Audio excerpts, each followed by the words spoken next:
자, 그러면은 우리 구 대표님께서는 이런 어떤 분야는 과연 이런 분야의 호텔이 운영돼야 되는 것이 맞겠습니까? 예, 뭐 어떤 방향이다 이렇게 뭐 말씀드리기가 참 복잡합니다.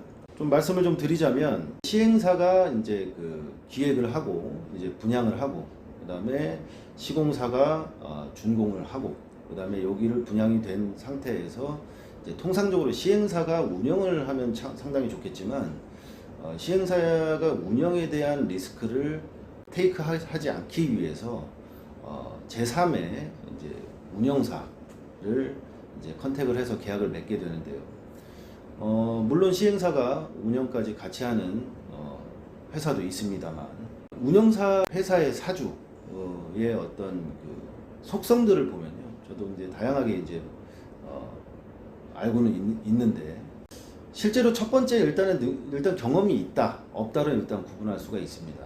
네, 경험이 있다 그러면 최선을 다해서 수익을 내서 이제 분양들과 어떤 이익을 나눠 갖겠다 이렇게 해서 가신 분들이 있고 거의 대다수 이제 70-80%의 경우에는 이제 경험이 없습니다. 그냥 뭐 수분양자들의 모임 중에 뭐 이제 내가 한번 해보겠다 뭐 이렇게 해가지고 나서시는 분들도 있고 시행사와 이제 친분 때문에 저기서 이제 다른 뭐 이렇게 뭐 농업을 하시는 분들이나 이런 분들도 갑자기 이제 호텔을 운영하시겠다고 이렇게 올라오셔가지고 이렇게 하시는 경우도 있고 이렇게 되다 보면 어떤 문제가 발생이 되냐면 일단 수익이 나지 않기 때문에 실제로 이 운영사는 금방 알게 되죠. 한 3개월 정도 운영을 하다 보면 또는 뭐 길어봐야 뭐 한 7-8개월 운영하다 보면 이 수익이 이제 담보되지 않기 때문에 이제 엑시트를 준비를 합니다. 그렇게 되면 엑시트를 준비할 때 전초 증상이 무엇이냐면 일단은 분양자들과의 약속, 그 수익금을 일단 주지 않기 시작하게 됩니다. 그래서 이제 처음에는 뭐 6%, 5%, 4% 주기로 했다가 어느 순간인가부터는 매달 이제 그나마 지급했던 수익금들이 이제 지급이 되지 않고 계속 몇 달간, 뭐 길게는 수년간 이렇게 지급이 되지 않는 상황으로 그러다가 이제 어떤 명도라든가 이런 일들이 이제 발생을 하게 되면 사업자를 폐기를 하고 폐업을 하고 도망가는 이런 형태가 이제 일반적이라고 보시면 됩니다. 이런 부분들이 좀 해결이 되려면 일단 운영사 그다음에 그 분양자들의 어떤 그 집단의 어떤 그 조합의 대표라고 이제 표현을 한다면 수분양자들과 운영사들의 커뮤니케이션 관계가 굉장히 중요하다고 생각합니다. 뭐 실제로 경영에 들어가다 보면 운영사의 경우에는 이익이 많이 났더라도 이익을 숨길 수도 있죠.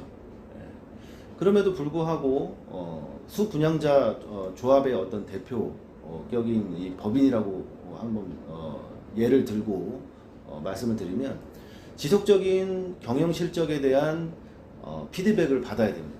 데이터를 계속 받아야 되고 그리고 운영사의 경우에는 이제 수분양자들이 뭐 이렇습니다. 뭐 이거 이렇게 하는 게 좋지 않겠냐, 저렇게 하는 게 좋지 않겠냐, 이렇게 자꾸 간섭들을 하게 되는데 운영사에도 정확한 데이터를 받고 그 다음에 운영사 측에도 정확하게 책임과 권한을 이제 부여하는 즉 서로 신뢰관계를 형성하는 게 첫 번째로 가장 중요하다라고 생각합니다.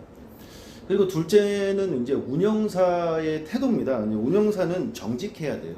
실제로 이제 정직이라고 하는 것이 이제 친구 관계에서도 이제 분쟁이 나기도 하고 하는데 실제로 이제 어떤 시스템을 갖춰놓고 운영사와 분양자들 사이에서의 어떤 뭐 서류라든가 또는 어떤 대화라든가 이런 부분들을 통해서 지속적으로 이제 피드백과 보완이 이루어지는가가 이제 핵심인 것 같습니다.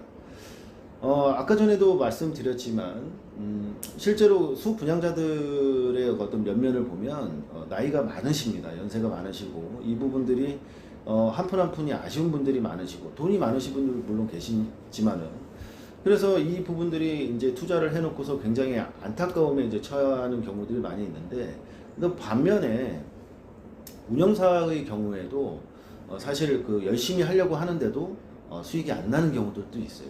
그래서 이런 부분들이 굉장히 그 신뢰관계가 중요하다고 말씀드릴 수가 있겠습니다. 그리고 가장 중요한 이제 세 번째인데요. 결국 돈을 잘 벌면 서로 다 좋습니다. 예, 서로 돈을 결국은 운영사는 돈을 잘 벌 줄 알아야 돼요. 근데 실질적으로 이제 경영 기법에 대해서 좀 말씀을 간단하게 드리면 뭐 저 같은 경우에는 이제 그 시즌에 뭐 객실료 1박당 한 50만 원까지도 받아봤었는데요. 실제로 이제 50만 원을 받는 게 중요한 게 아니죠. 예, 이 50만 원 정도면 이제 중문의 특일급 호텔들, 대기업 호텔들이 이제 받는 가격과 거의 이제 유사한 가격이라고 볼 수 있는데요. 이 50만 원의 가치를 주고 가격을 주고 이제 투숙한 고객 자체가 욕을 하고 떠나면 안 돼요. 예, 그래서 너무 비싸다, 바가지를 썼다, 뭐 이런 어떤 불만이 일어나서는 안 되고 그 50만 원을 쓰고도 충분히 잘 놀러 간다. 정말 또 오고 싶다. 뭐 이런 호텔 너무 좋았다. 이게 진짜 분양형 호텔이었냐? 라는 어떤 피드백을 들어야 된다. 그래서 호텔은 어떤 노력을 운영사나 분양자들이나 어떤 노력을 계속 기울여야 하냐면 첫 번째로 이제 시즌 때 돈을 많이 벌게 됩니다. 많이 벌게 되면 실제로 콘텐츠 그러니까 놀거리죠. 놀거리, 뭐 먹을거리 이런 것들을 좀 다변화해서 콘텐츠를 이제 작고 크고 이런 콘텐츠들을 많이 만들어야 돼요. 근데 이게 이제 통상적으로 보면 이제 그냥 임대를 주거나 또는 뭐 직영을 뭐 해도 되고 뭐 임대를 줘도 되는데 그 통상적으로 이제 임대를 맞추기가 지금 어려운 시장이죠.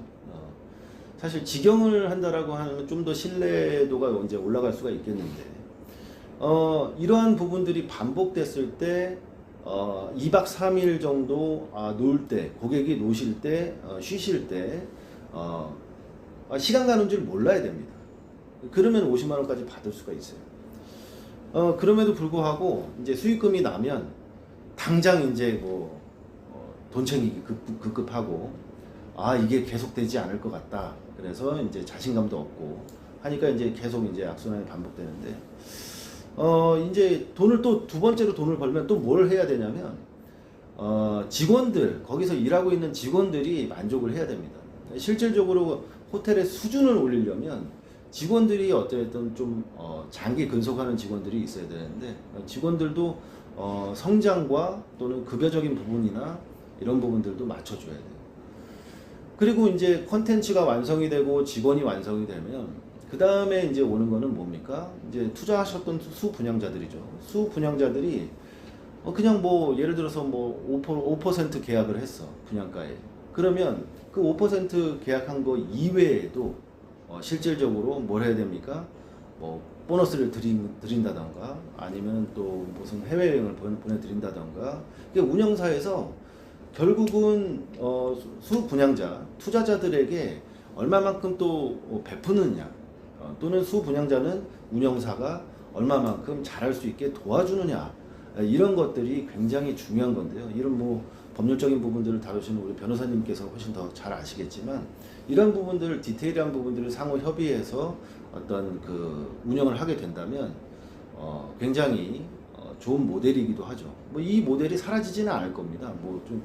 수 분양자들이 이제 수익금을 못 받았다. 그래서 분양 호텔은 안 좋다. 이거는 이제 이 본질은 아닌 거죠.